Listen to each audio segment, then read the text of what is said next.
Antique coins, possibly of value, but they're scattered without care. It is common practice to keep one's valuables in a safe behind a painting. It should not really pose a challenge for a criminal.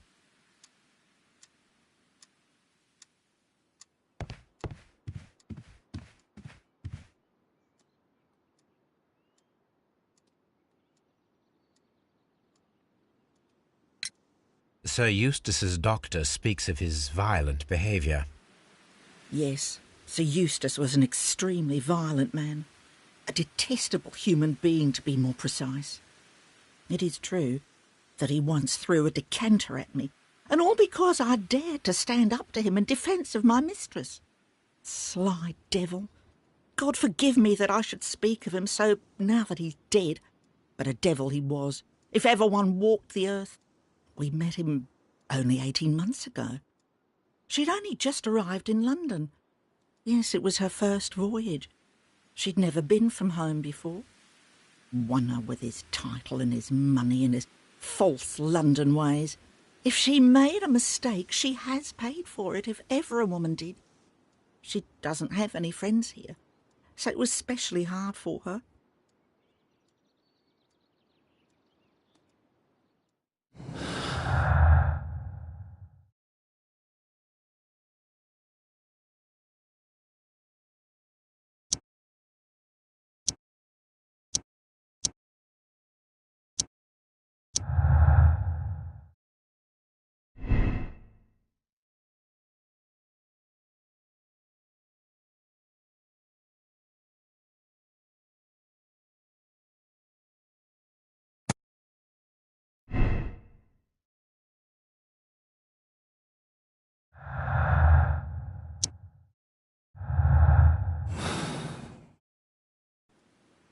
Oh, what a horrible thing to have happened.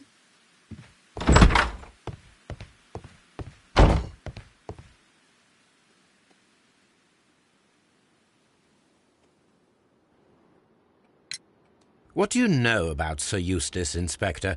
What was his reputation? A charming man when sober, but an absolute demon when he was drunk. In such moments he was apparently capable of anything. Why, once he splashed fuel on Lady Brackenstall's dog and set it alight. Another day he threw a decanter of wine at Miss Wright's head. The alcohol seemed to madden him. To the point that we were forced to intervene several times to avoid a scandal.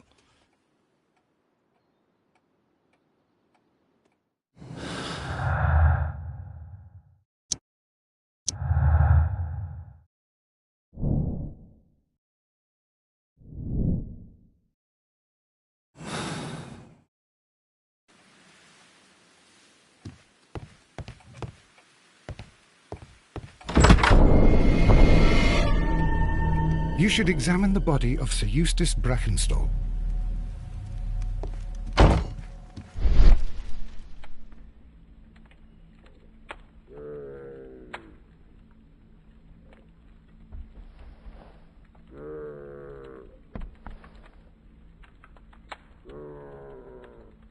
It appears that the bell rope was cut by someone taller than me. A fur trader's cabin.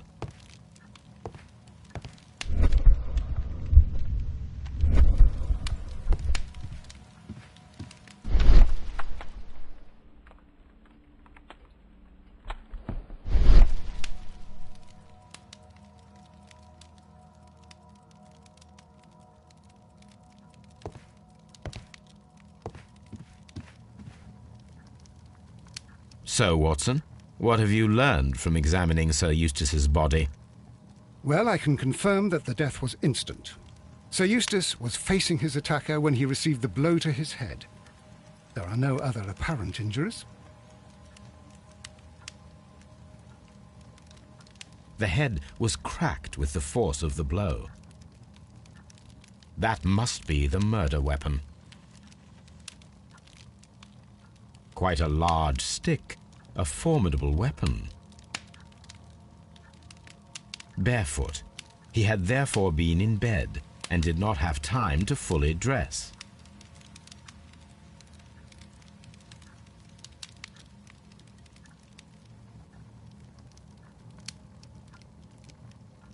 It is covered in blood. Sir Eustace might have struck his head upon it while falling from the blow. That is one possible explanation.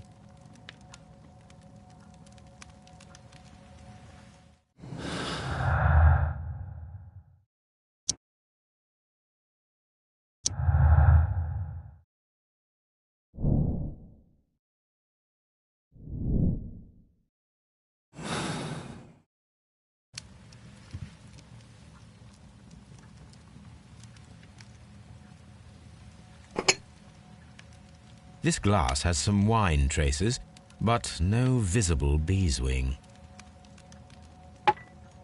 Chateau Calon-Ségur, French wine, Grand Cru. A decanter standing next to the open bottle, an inseparable pair indeed. There is beeswing at the bottom, as if the wine had not been decanted before being poured. This glass has some wine traces, but no visible beeswing. It is rather strange that only one of these glasses has dregs of beeswing inside it, while the other two are clear.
Sailor's knots.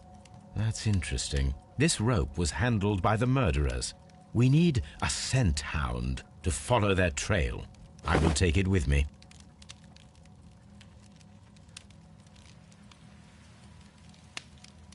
This is the chair that Lady Brackenstall was tied to.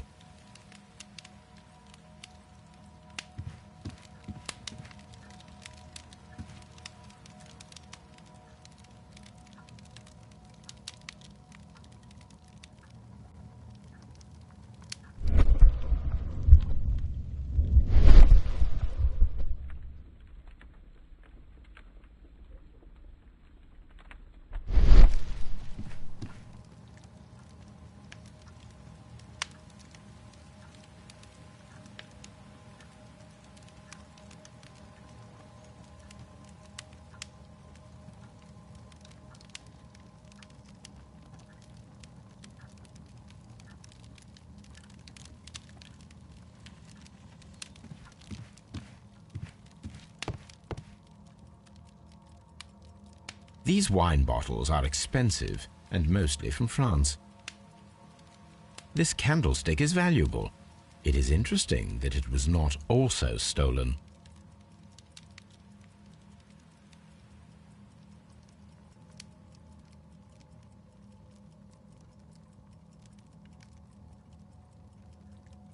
An empty silverware box.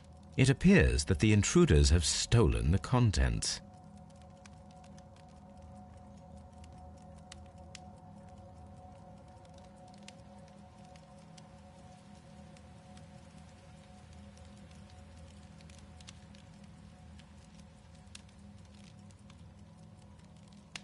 These wine bottles.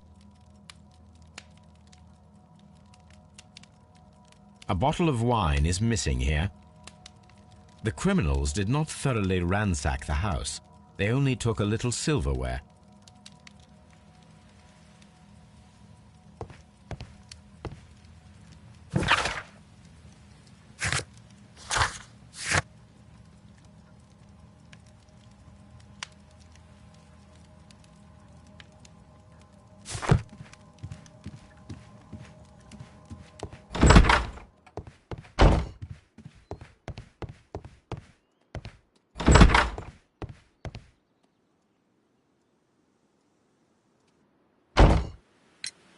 There are 3 glasses on the dining room table.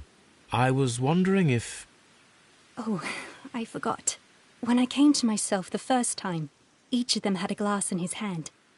They might have been a father and his 2 sons. They talked together in whispers, and then they left. Your ladyship?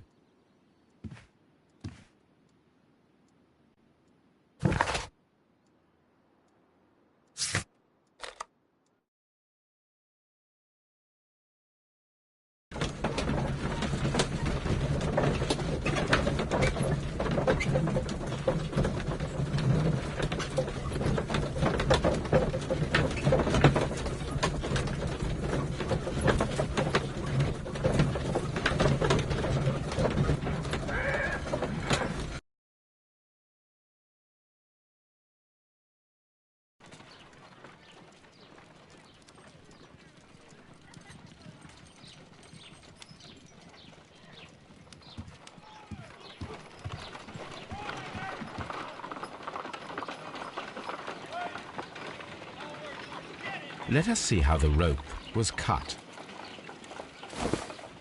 The fibers at the end of the rope are smoothly cut. Let us try to find out what tool was used to cut the rope.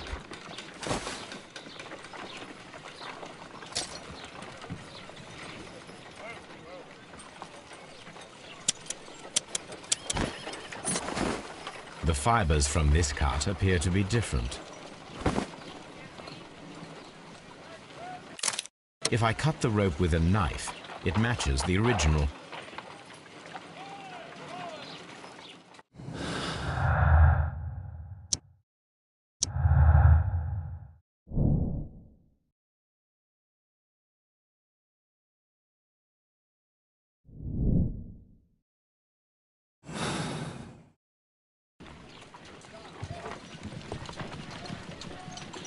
Come on, Toby. We need the best nose in the British Empire on this case. I agree with you, Toby, that Watson's shoe is preferable to Mrs. Hudson's cold cuts.